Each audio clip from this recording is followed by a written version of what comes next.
Ang mga sacred treasures o ang mga sandata na kakailanganin ni Chrollo para patayin si Hisoka at ang kanyang alternative plan para sa spiders para kahit mamatay siya, magpapatuloy pa rin itong mag-function. Ang mangyayaring gusot sa gitna naman ng CU family at ng spiders nang dahil sa pagkamatay ng isa sa kanilang mga mercenary. Ang pagsugod nitong si Nobunaga na humiwalay kay Finks at dito kay Phaeton para sa pagbabago sa plano nila. At ang napakalaking komosyon na gagawin nitong si Chrollo sa gaganapin na funeral procession para sa pagkamatay ni Hulkenberg. Ang lahat ng yan at marami pang iba ay tatalakayin natin sa video ito. Siguraduhin mo nang nakalike, nakasubscribe at na-ring mo ng bell button para automatic ma-notify ka pag release natin ang susunod na video. Pero wag na nating patagalin pa. Let's go! Ang title ng chapter na ito ay Sacred Treasures. Nagpatuloy ang kwento guys sa pagpasok at pag-lead ng Char Advisor dito kay Phaeton, kay Finks at kay Nobunaga sa passage papunta nga sa Tier 2 dahil binabalak nilang i-raid na nga ang hideout nitong sila Morena. Dito din ay umaangal pa nga si Finks dahil napakasikip daw, napakakipot daw ng dinadaanan nila. Na sinagot ng advisor na wala silang choice, dumadaan lang sila sa gap o sa parabang mga spaces sa pagitan ng mga building na nakatayo sa loob ng Black Whale. Dito'y hiningi ng advisor ng Char ang hawak-hawak na sandata nitong si Nobunaga, ang kanyang katana dahil kahit na daw payagan pa sila at bigyan sila ng pass ng Char family, napakahigpit daw ng security sa taas. Lalong-lalo na dito kay Nobunaga na nakalantad pa nga ang kanyang sandata. Na sinagot naman itong si Nobunaga na hindi pwede, hindi siya papayag. Dahil nawala nga daw yung una niyang katana sa pakikipaglaban sa Haley hideout. Kagagawa lang niya ng bagong katana na ito kaya hindi niya ito ibibigay. Pinaghirapan niya ito at ibibigay niya lang yun basta-basta. Wala pa siyang magagamit na sandata kung sakaling magkaroon ng isang kalaban.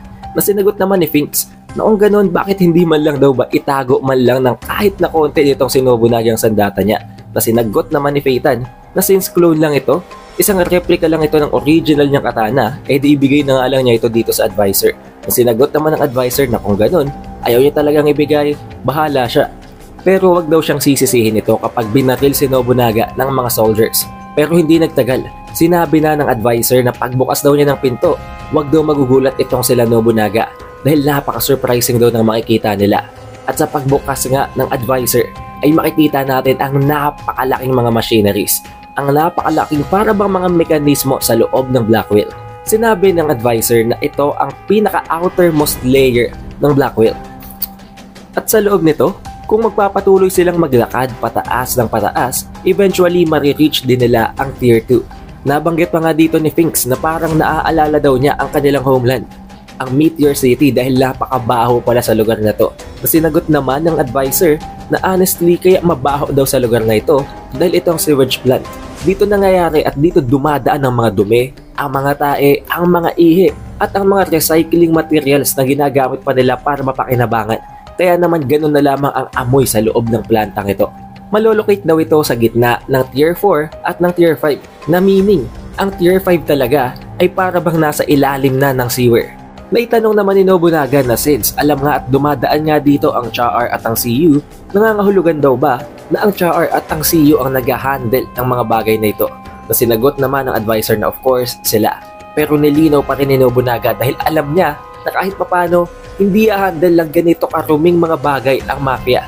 Kaya naman sinabi niya na since sila nga nag-handle pero hindi naman talaga silang gumagawa ng mga handworks. Ino-oversee lamang ito ng kanilang mga tauhan at kumukuha, nagre-recruit sila ng iilan pang mga contractors at ng kung sinong personnel ang gagawa talaga ng mga bagay na madumi. And since ang mga contractors na kinukuha nila ay meron ding napakaraming subcontractors na almost every single time na lang ay nagpapalit very frequently, hindi na kailangan pang i-report sa headquarters. Ngayon dito na parabang nag-ring ang bell sa mga sinasabi nitong si Nobunaga at may nakuha ng ideya ang advisor. Dito siya nagulat habang iniisip na since ganun nga, it is highly possible na ito ang tinetake advantage ng Healy. Ang pagpasok sa loob ng mga sewers ang dahilan kung bakit hindi nila malaman kung saan nanggagaling ang mga miyembro ng Healy is that ang lahat ng mga workers, ang mga subcontractors, doon nakahalo ang mga miyembro ng Healy nang hindi nila namamalayan. Dito na dinagdag pa nitong si Phaeton at ni Finks ang kanilang mga findings na sa pamamagitan nito sa pagpapakita na parang mga normal lamang sila ng mga disposal contractors na gagawa nilang pekein na mag-recruit ng iba pang mga individuals na gustong magkaroon ng trabaho sa loob ng Black Whale. At sa pamamagitan nun, pinapatay sila nito at ginagamit para mas lalo pang lumakas. Nang dahil dito, nagulat na lamang advisor habang sinasabi na almost lahat na lang daw ng possibilities ay nalalaman at naiisip ng tatlong to. And for that reason, since mataas na nga ang tsansa na tama na ang kanilang speculations ngayon, babalik itong si Nobunaga. Habang itong si Phaeton at si Finks ay paakyat, si Nobunaga ay mananatili naman sa loob ng plantang ito para hanapin kung may natitira pa ditong miyembro ng Healy at para mapigaan sila ng impormasyon. But since itong si Nobunaga na nga ang may experience sa pakikipaglaban sa mga miyembro ng Healy, meron na siyang alam na kahit na konting ideya sa kung anong kanyang mga abilities. Tinanong siya ni Finks kung meron daw bang maibibigay na tips at kung anumang hints itong si Nobunaga kung sakaling may makaharap silang miyembro ng Healy family. Na sinagot naman ni Nobunaga na oo nga pala, kailangan nilang maging napaka-cautious dahil although hindi naman daw ganun kalakas ang mga miyembro ng Healy, napakadaya ng kanilang mga abilities. Lalong-lalo na ang isa daw sa kanila ay merong counter-active ability type na nagiging invincible type kapag inatake ito or kapag nakapag-deal ka ng damage sa kanya. Na alam naman natin guys na ang tinutukoy dito ni Nobunaga ay walang iba kung hindi si Yoko Tani. Binigyan niya ng diin na ito ay isang invincible type. Hindi nila ito magagawang pigilan at wasakin. Kaya naman kung mangyari yun, ibinigay din niya ang mapa ng nakita nilang loob ng hideout nitong si Henry na kung saan kapag nanggaling daw sa puntong ito sa point na to papunta sa point na yon or point A to point B, tulad na lamang ng nangyayari sa kanila nitong si Henry, makakabalik sila sa tier 3. Kaya kailangan daw yung iwasan nitong sila Finks at ni Phaeton. Na dahilan naman kung bakit medyo napiko na naman itong si Finks kay Nobunaga dahil bakit ngayon lang daw i-share nitong si Nobunaga ang tungkol sa impormasyon na yon. Paano nila yung gagawa ng paraan kung invincible type na yun? Hindi nila yung mawawasak kahit gaano pa sila kalakas. Na sinabi naman itong si Phaeton na kung ganun, kailangan lamang hindi sila ang maunang umatake at hayaan nilang mag-launch ng attack ang kanilang kalaban. Dahil kung isa itong triggered self-defense type, hindi naman daw ito gagana basta-basta kung hindi nila ito aatakihin. May kita naman natin na sa loob ng hideout ng Healy family, sa loob mismo ng room, ng chamber na kung saan nanggaling itong si Nobunaga at si Henry, ay makikita natin ang transmitter na inilagay ni Henry ay naubusan na ng nen. Kaya sa pag-transform nitong si Henry papunta sa isang raw oyster, bumalik na ulit ito sa pagiging isang transmitter. Na nangangahulugan lang na ngayon kailangan na talaga nilang magmadali dahil pwedeng makita ito ng isa sa mga miyembro ng Healy at hindi na talaga nila malocate ang hideout nito. But switching of scenes, makikita natin na naglalakad naman ngayon si Henry at nakapag-reunite na siya kasama itong si Zakuro. Nag-uusap sila sa kung anong gagawin nilang susunod na plano. Tinanong nitong si Henry kung nasaan na daw itong si Lynch. Masinagot naman ni Zakuro na pumunta daw ito sa office, kaya naman hindi nila ito kasama ngayon. Nang dahil lang nga sa nangialam ang mga military sa ginawa nilang pambubugbog sa tatlong mga miyembro ng Healy sa tier 3, hindi nila ito napigyaan ng impormasyon. Kaya naman ang plano nitong si Henry, hahanap ulit sila ng miyembro ng Healy family at kukunan nila yon ng impormasyon sa pamamagitan ng ability nitong si Lynch. However, biglang may lumapit sa kanila na isa sa kanilang mga bataan at nire-report na meron daw mahalagang impormasyon tungkol sa miyembro ng CU family na nakita ng mga military. At yun ay walang iba kung hindi ang bangkay ni Lynch.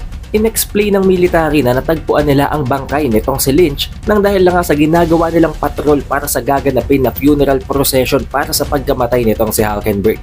And since namukaan nila ang bangkay nitong si Lynch bilang isa sa mga miyembro ng CU family, kinontak nila agad ang underboss nito para hindi na lumaki ang gulo.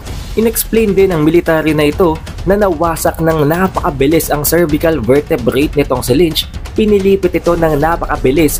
Ginawa ito skillfully and without any hesitation at all. Kaya naman nasabi ng military na for sure, this is a work of a pro killer. Ang naging response naman nitong si Henry sa military is that mataas ang tsansa na kagagawa nito ng isa sa mga miyembro ng Healy family. But from this point on, sila na daw ang hahandle sa katawan or sa bangkay nitong si Lynch para hindi na lumala pa ang sitwasyon. At first guys, they might seem calm na para bang wala lang sa kanilang pagkamatay nitong si Lynch. Pero makikita nyo habang tinatalakay natin ang chapter kung paano magbabagong emosyon ng dalawang ito. Since itong si Zakuro nga ang huling nakasama nitong si Lynch, tinanong niya itong si Zakuro kung ano daw ang mga pinaka-latest na nangyari sa gitna nilang dalawa. Sinagot naman nitong si Zakuro na pareho nga silang ni-knockout nitong si Hisoka. At matapos yun, nag-meet sila ulit matapos niyang magising at nagpaalam naman itong si Lynch na pupunta siya sa office. At kung si Hisoka daw talaga ang pumatay dito kay Lynch, dapat pareho silang pinatay nito. Bakit naman siya nito ititira? Sinagot naman ni Henry na oo, tama daw, may punto daw ang sinasabi nitong si Zakuro. Pero may chance daw ba na after nilang magising? After na makipag-reunite at magpaalam nga nitong si Zakuro kay Henry na hahanapin niya ang ibang miyembro ng Spiders, pwede daw bang sinundan ni Lynch itong si Hisoka? At sa puntong yun, doon sa kanya napikon si Hisoka at pinatay siya nito. Sinagot ni Zakuro na imposible. Nakikita at nababasa niya ang body language nitong si Lynch tuwing magkasama sila dahil napaka-obvious daw nito. Kaya for sure, hindi sinundan ni Lynch si Hisoka after ng huling pagkikita nilang yon. Pero may napansin daw itong si Zakuro. Napakakalmado daw nitong si Lynch. To the point na para bang hindi na si Lynch ang kausap niya. Sobrang kalmado daw nito. Kaya naman nagka-ideya bigla dito si Hinaki na mataas ang tsansa na hindi na si Lynch ang kausap nitong si Zakuro sa puntong yon, kundi isang individual na ini-impersonate itong si Lynch para sa kanyang sariling interes. Gulong-gulo na dito si Zakuro guys habang tinatanong itong si Henry na kung ang gusto daw ba palabasin itong si Henry is that mula nang magising siya ay patay na talaga itong si Lynch at itong si Hisoka na kausap niya na ini-impersonate itong si Lynch. Pinakauna sa lahat, sa height pa lamang daw ay malalaman at mapi-figure out na agad yun ni Zakuro dahil napakalayo nga ng height difference nitong si Hisoka at ni Lynch. So there is also this possibility na hindi in-impersonate ni Hisoka si Lynch, kung hindi minanipulate niya ito. Kaya naman hindi ganun kalaking problema ang height sa gitna nilang dalawa dahil literal na si Lynch ang kausap niya. However, she is under manipulation. Pero ang tanong ni Henry, ano daw bang posibleng rason kung bakit gagawin yun ni Hisoka? Na hindi din naman syempre alam ni Zakuro dahil wala naman yung punto. Ang isa din sa pinakamalaking katanungan dito ay bakit pinili pang sabihin ng impersonator or ng kung sino mang nagmamanipulate kay Lynch na pupunta siya sa office. Hindi daw ba mas magandang gawing rason na wag na mag-iwan ng kahit na anong lugar na pupuntahan ni Lynch para hindi ito magsilbing hint para kay Zakuro at para kay Henry? Dahil kung wala nga siyang iniwan na hint, napakalawak ng scope of possibilities at mahihirapang i-pinpoint itong si Henry at ni Zakuro kung ano talaga nangyari. Sinagot naman itong si Zakuro na kung ganon, pwedeng ang purpose talaga ng pagbanggit ng pagpunta ni Lynch sa office ay para limitahan ang possibilities na yun. Para paliitin at para pakitidin ang kanilang thought process na para bang ililid sila sa isang certain na possibility na hindi naman talaga makatotohanan. Nang dahil dito, tinanong pa ni Henry kung ano pa ang ibang nabanggit nitong si Lynch bago siya mawala. Sinagot naman itong si Zakuro na ang isa sa pinagtataka niya matapos nga nilang magising or sabihin natin na matapos siyang matagpuan itong si Lynch after siyang in-knockout ni Hisoka is that tumayo daw siya agad at tinanong pa siya nito kung okay lang ba siya, na napaka out of hand dahil unang-una sa lahat hindi naman daw sila nagtatanungan ng ganun. It's as if wala silang pakialam sa sitwasyon ng isa't isa at ang pake lamang nila lagi ay ang kanilang misyon. Kaya nanibago daw itong si Zakuro nang sabihin siya ng ganon itong si Lynch. Pero in-overlook niya lang yun dahil bakit nga naman niya yun sisilipin kung hindi naman niya alam ang possibility na ganito nga ang mangyayari. At ang pinaka-importante na naalala dito ni Zakuro ay sinabi daw nitong si Lynch na that guy was Hisoka. At kung totoong nang i-impersonate niya itong si Lynch, meaning hindi niya ilalantad ang katotohanan at ilalayo sila nito sa totoong mga pangyayari.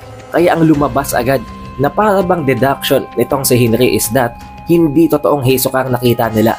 Most probably, ang nakasagupa daw nila ay isang impersonator nitong si Hisoka at nang dahil sa ginawang atake nitong si Lynch, na-figure out niya yon. At para hindi na ma-share pa ni Lynch ang tungkol sa impormasyon na yon na hindi nga totoo ang Hisoka ang nakatagpo nila, pinatay ito nang nag-i-impersonate kay Hisoka. Ngayon, nalito na dito guys itong si Zakuro dahil puro impersonation na nga ito. In-impersonate si Lynch, in-impersonate din si Hisoka at ang Hisoka na pumatay kay Lynch ay impersonation lang din.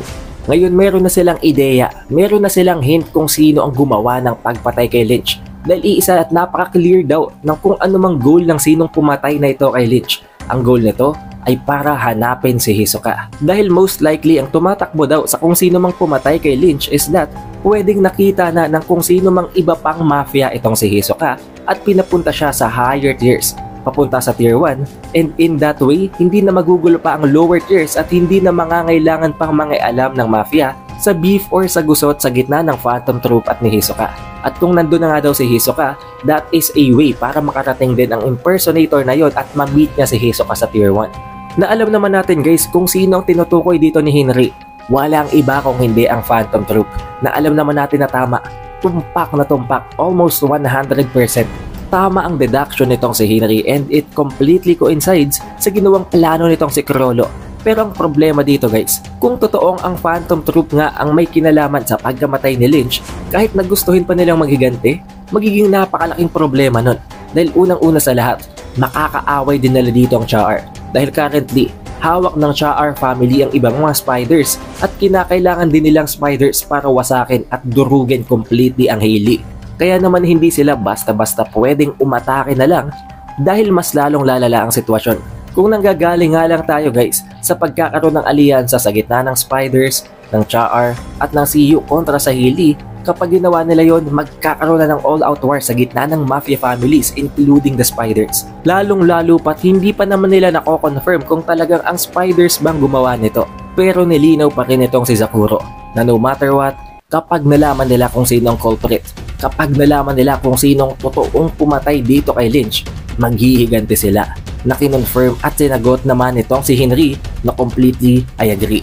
Maghihiganti sila kahit na yun ay miyembro ng spiders. So there is a high chance guys na magkaroon din ng laban sa gitna ng CU at ng spiders, given na mafi-figure out nila na si Bonolenov talaga ang pumatay kay Lynch. We then get to see na itong si Chrollo naman guys ay nasa ginaganap na funeral procession para sa pagkamatay ni Hulkenberg. Nandito siya sa Tier 3 at napakaraming tao dito. Literal na napakaraming tao na kung iisipin natin, parang kasing dami ito ng tao na nakita natin sa nangyaring laban nila ni Hisoka sa Heaven's Arena.